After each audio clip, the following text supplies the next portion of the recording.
with you here, D-Lab, with yet another project. Today, the guy brought me an Ampeg SVT-4 Pro, one of those PA amplifiers, and it's got intermittent output.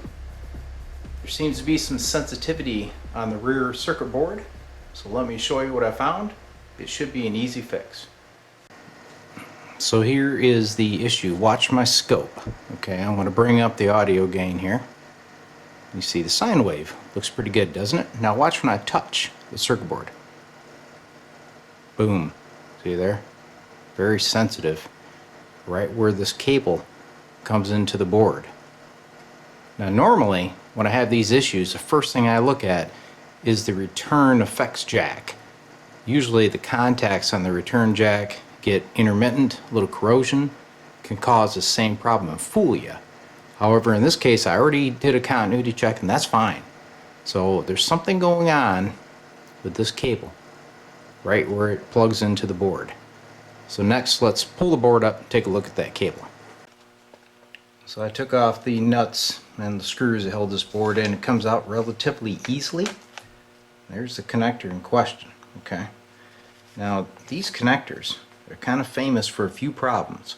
Number one, you get a little bit of corrosion on the pins, and since it's just signal strength, it can raise havoc like we have going on here.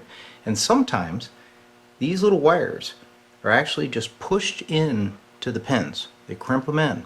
They're not soldered. So sometimes I've found bad crimps, and that will make them cut in and out. So first off, we'll demate this connector. See how easy that is, huh? Looks like she's holding on pretty good. I think I'm going to have to get some tools to get that off. So to get this connector off, there are some little locking tabs up here, okay? So you're going to have to take a screwdriver and get under that tab and kind of pull her back a little bit, and you can work the connector off. So next thing I want to look at are these pins and see if they look corroded at all. Then I'm going to inspect these crimps. While the plot thickens, I found something that totally took me by surprise.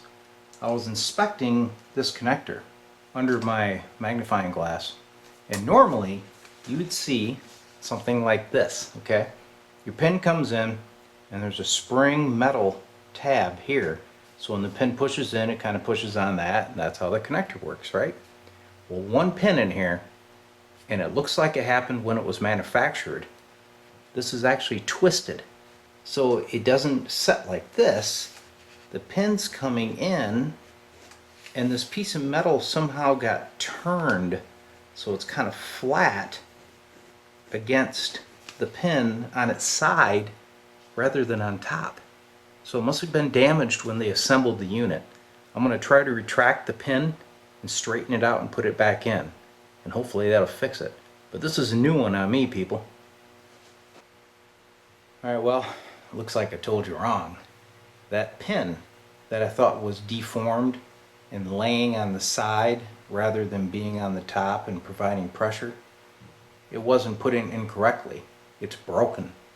As I was moving the connector around to take the pin out, I saw this piece of metal flopping around inside the hole. So, I'm going to go ahead and retract the pin and take a look, see what I can do. But more than likely I'm going to have to solder that wire direct to the board. Alright, lo and behold, if you look right there, there's the piece of the pin that I was telling you about. It was loose inside of the socket. So I don't want this to fall on the amp, but I wanted to show you what the culprit was. I'm going to remove that, and then we'll work on trying to get a connection back in that spot. Alright, I reached the conclusion that the pin cannot be saved. So I've marked the pin, which is in this case the fifth one in, and here's the wire. So what I'm going to do, I'm going to pull this wire out of the connector. I'm going to strip this. I'm going to solder it to the top of the board after the connector's reinstalled. It should be fine. Of course, the next guy, if he has to remove this, he's going to have to unsolder the wire. Let's hope he catches it. Alright, the board's reinstalled, connector's on, and here's our flying lead, okay? I already tinned it, Get a little solder on here. We're going to lay them right on that pin.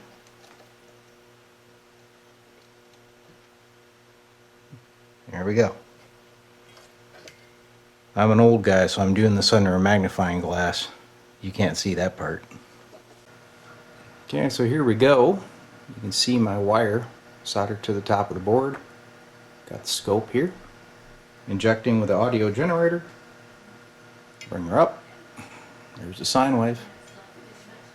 Tap on the board. Move the harness. Happy days. Sensitivity's gone. This thing will work like $1,000,000 now. Alright, so a successful repair. Now this type of repair isn't something that I would normally show you for a tech tip, because more than likely this is kind of a one-off. Okay, I've never seen this failure before on any amp unless somebody's been in there messing around, but this is the first time that this amp been worked on, so it was just a defect. Either way, I hope it was good for you. It was good for me. Another one to chalk up on the old list of D-Lab repairs. We'll see you again.